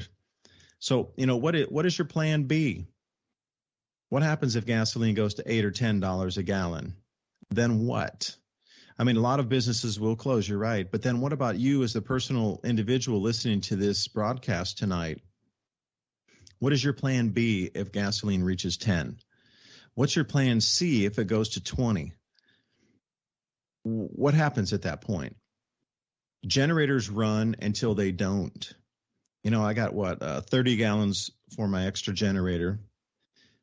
And looking at 1 gallon per 8 hours on my Honda generator. Great. That's a long time. But what happens if my neighbor needs some or somebody else needs some? What are they willing to trade for it? And are you willing to trade fuel? Because fuel keeps that generator going, which keeps your home running. And it's at what point, when you run out of fuel, at that point, what happens? Are you able to go in and buy 5 gallons of $20 fuel? Silver prices would spike by then too. So maybe you want to buy some silver and use that because the silver price will stay the same. So you're spending, let's say, $20 an ounce of silver. If, oil or gasoline goes to $20 a gallon, for sure, the silver price is going to $150. So you'll still be able to get the same amount of gallons as we get today with that same ounce of silver. So I don't know, plan B, plan C, because I'm looking at it going, we need to be planning extra. And you're good at planning, Ransom. You always have something going on. I know your style. But a lot of people aren't, and will carpooling become a thing again? My dad told me about, fuel prices rose during the oil embargo, and man, this thing called carpooling, boom, popped out of nowhere. During the COVID, nobody ever knew what takeaway food was in Italy and Croatia. It didn't. You went to the cafe to have your coffee. There was no takeaway coffee. But that arose out of nothing. They had to create the demand. So prior to COVID, in Europe here, there was no coffee takeaway like there is in Starbucks. It just didn't exist. You went to the cafe, you had your morning roast, you had your afternoon, you had your evening, whatever, to keep your energy going. So it was such a foreign concept to have a coffee cup to-go cup station in an Italian coffee shop. It was like it was outside the radar of even imaginability. And also going to the cafes and sitting down and there was no takeaway food, very little. I mean, yeah, you could grab like a pastry and take it away, but as we understand takeaway full meals, that only started during COVID, and there's a big service called Wolt, W-O-L-T, which is like our Uber Eats. That it's still here, it dominates. You can't go anywhere without seeing one of these things. So the changes in society were vast and swift. So it could be vast and swift again, but how is it going to deal with massive fuel shortages? That's the question. I don't have the answer. I really don't. So maybe Ransom does, and love to hear what you got to say. Like who, and anybody out there, I know we can't see you, but raise your hand if you got a plan B and C, because you might want to start putting that in action right now. I don't know. If it gets too bad, my plan is just to become an ancient hunter-gatherer from about 40,000 years ago, rummaging through, belongings that once belonged to the middle class, rich, and others that are no longer around.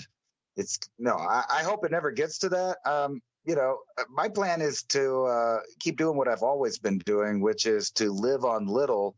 And then whenever times are hard, it's not very hard to do it. So, if you're the kind of person that goes out, and I'm not saying there's anything wrong with having a good time, but if that's your main goal in life is one pleasure after another, whether it's going out to eat, and then you find yourself in an emergency and you realize, hey, maybe I should have saved some money all this time, or at least, backed up a plan. Because, I go to some people's houses in the past. I've gone over to their house and I'm like, hey, you got something to drink? And they're like, yeah, there's water or something in the fridge. And you go over there and you open their fridge and there's like condiments. And this is like a family household, which tells me that they don't buy groceries ahead of time. They buy what they eat when they eat it.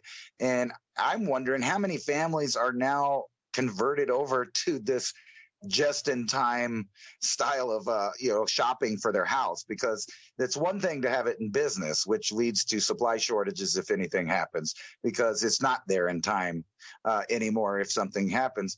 But if you're doing that with your household, you're going to have problems. And the same thing goes for gas, tires, tools, et cetera. If they're things that allow you to function in life, you should have already taken care of the majority of that before there ever was a problem.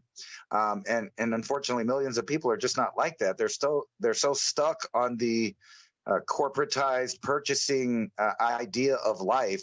They think they need to roll through and get a coffee or have stuff delivered to them nonstop. It tastes good. And there's a weird thing in science too. If you eat anything in 24 hours, your brain has reset. So like, say you ate Domino's pizza for lunch and you had a hamburger from some restaurant at, later at night for dinner. What's going to happen to you necessarily is the next day, when you get hungry again, your brain pictures the last idea or intake that it had. So if you're eating horribly, your brain is addicted to that really fast and wants to eat that again. But it works the opposite way too. So if you're eating healthy, guess what you're craving when you get hungry again? You crave healthy stuff. You crave some meat and vegetables. And that is not in most of people, because what they eat is all corporate foods. Even if they go to the grocery store and they buy large amounts of it, the majority of it is food-like stuffs like we talk about a lot, and that's what they're craving. But I know at some point those things will be cut off. And when they are cut off, there's going to be a lot of people that are really behind on nutrition. And so they're going to get sick. And then, with supply chain problems, just looking at that whole thing in the Middle East, it's so obvious what they were doing. And I almost bet you, matter of fact, I remember a show last year where we were talking about those two straits in the Middle East, the Red Sea and the other one, as conflicts happening. And think about this. The U.S. steals a ship full of oil, then sells the oil, and then the country takes it back, and we're supposed to act like that was some kind of big deal, when earlier this year and prior years, our government has given billions of dollars to that same country. Now, they don't have a lot of resources going on actively. They do. It's in the ground, and they have other resources like in Iran. But obviously, something different what's going on. And if you've been paying attention to the peninsula there, you'll know that Saudi Arabia and Israel and other countries have had a problem with Yemen and Oman and different stuff, because there are people that don't conform to their styles of government. And that's what we're seeing right now, is they're mopping up the last of the other regimes in that area.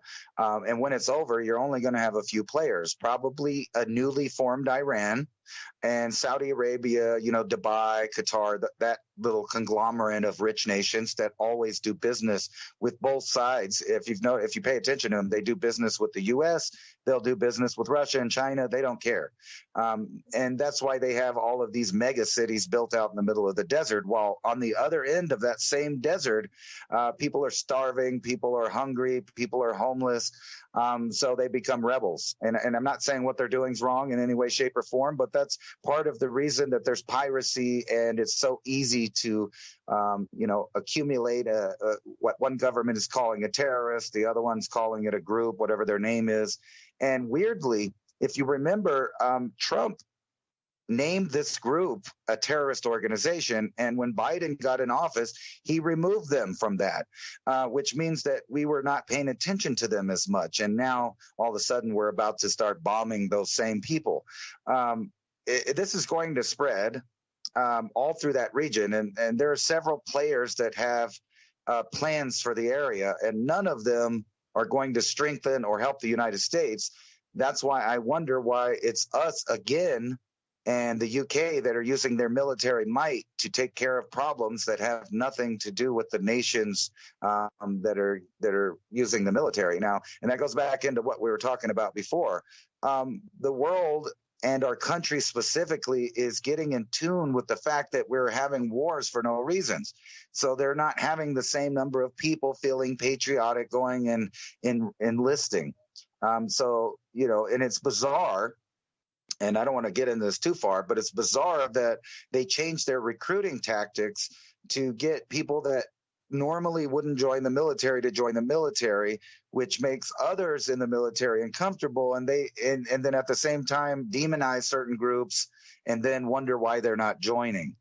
And who wants to? And I'll tell you specifically, I don't want my children fighting in any war on this planet as right now, because none of them are justified wars, in my opinion, from either side fighting.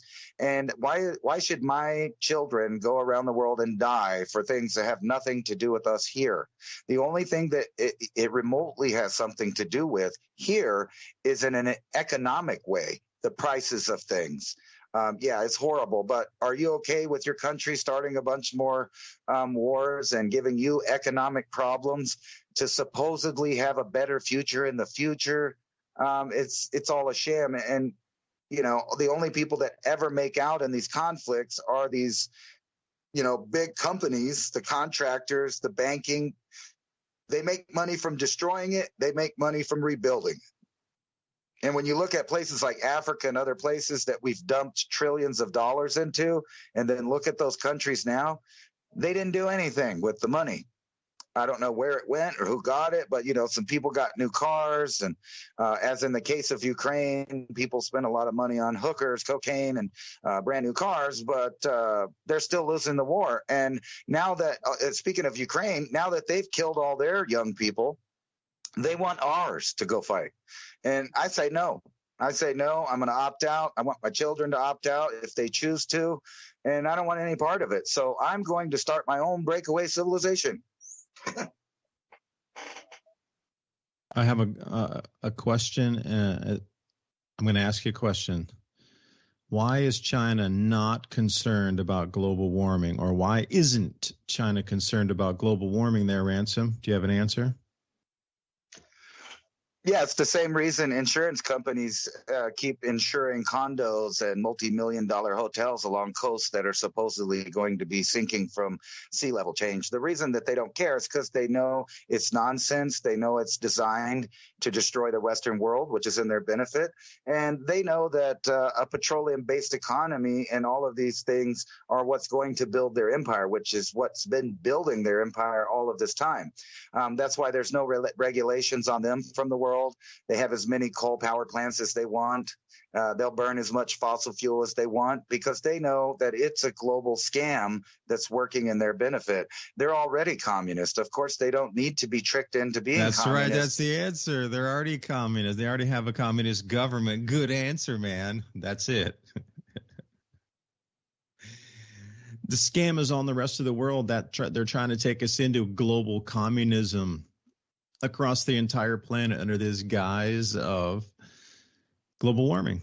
But since the model's already in place, China's off the hook. They've already implemented the model.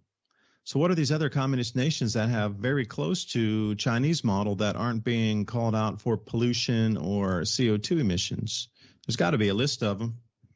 Because the reason I was trying to segue in there, there's Media Matters, our favorite. Oh, goody, Media Matters. I almost like gag when I get into this site. But anyway, they have a new headline I couldn't resist. Climate change conspiracy theory about cataclysmic changes in Earth's magnetic field goes viral on TikTok. They're blaming Joe Rogan for talking about the Adam and Eve story. So they're saying this is directly fueling climate change misinformation, and they are calling on TikTok to absolutely look into these allegations that Joe Rogan is now breaking and violating the app's new climate misinformation policy, to have him deplatformed and removed off of TikTok because he talks with Jimmy Corsetti about the Adam and Eve story. Now, if anybody's not familiar with that, it just talks about the Earth's magnetic field moving and wandering much faster than what traditional quote-unquote science tells us it is. They'll tell you the Lechamp excursion, or they'll go further back in time. You know, they'll say that it only happened 700,000 years ago one time. But if you do look at these, repeated flips, now maybe it doesn't go into a full 100% north-south swap, but you get these undulations of somewhere like 60 to 80% in polar wander, where it's 80% of the way there of flipping, and then it doesn't, but it returns back to its spot. And talking about this and the amount of devastation in cloud cells and jet streams that it brings on society, every 6,500 years, it flips 90 degrees, not the full 100. So you get these polar wander events. And it sure looks that we're right at about that 6,500 year mark again. So this was their whole discussion. Now, what is so outrageous to talk about the Earth's magnetic field flipping faster based on declassified documents that show that there's a pattern that's mappable, and we're back at this point again?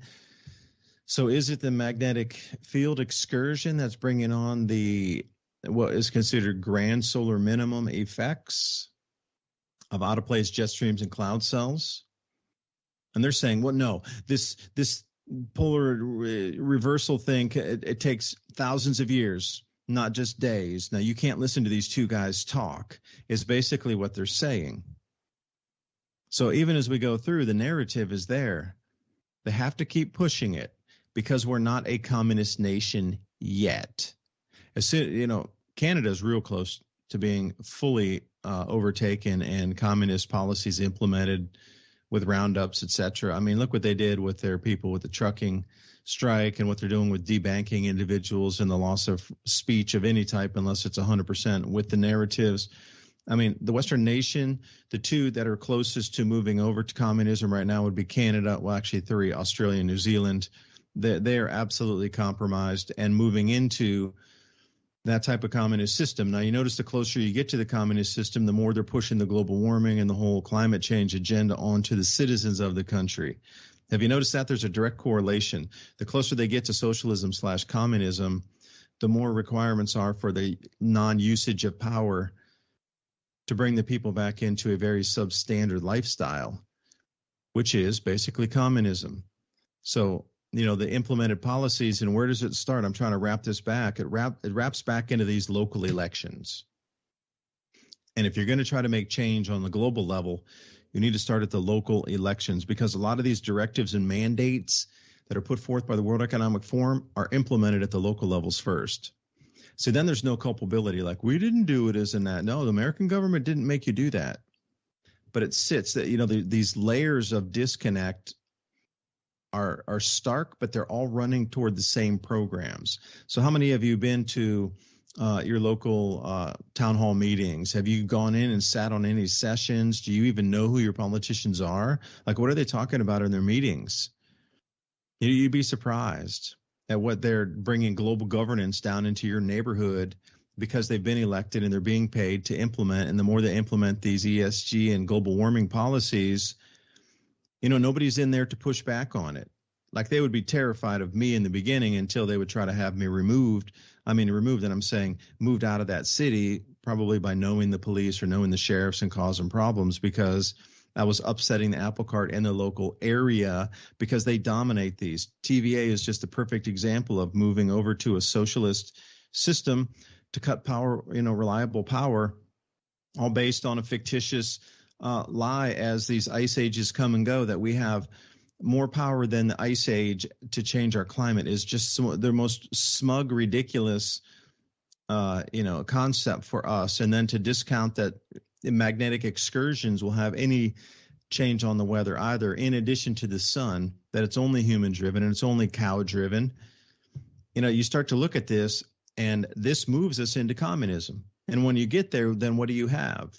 You got your gulags, and you got your yes men, and you got your completely censored speech, bought and paid for reporters and those in the media that will kowtow to 100% narrative regurgitation, word for word. Because if you notice those collages of things that they do when you see the news, and they start off with one talking head news person saying, and it's the climate change. And then the next one follows with the exact same words. And then you get like 50 on the screen and they say the exact same words. This is where it takes us. And we are already there. And you know what? It all began at the local level, from your local town halls to your local politicians, the counties, then to the state.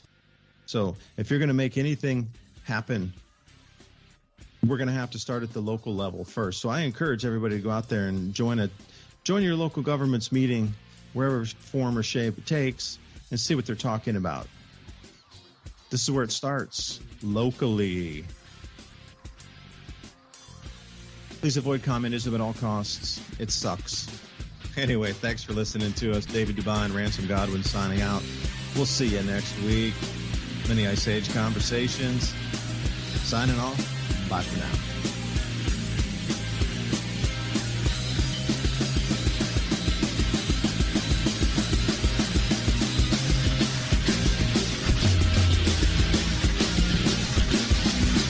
Thank you for listening to Revolution Radio. What the heck is the...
I'm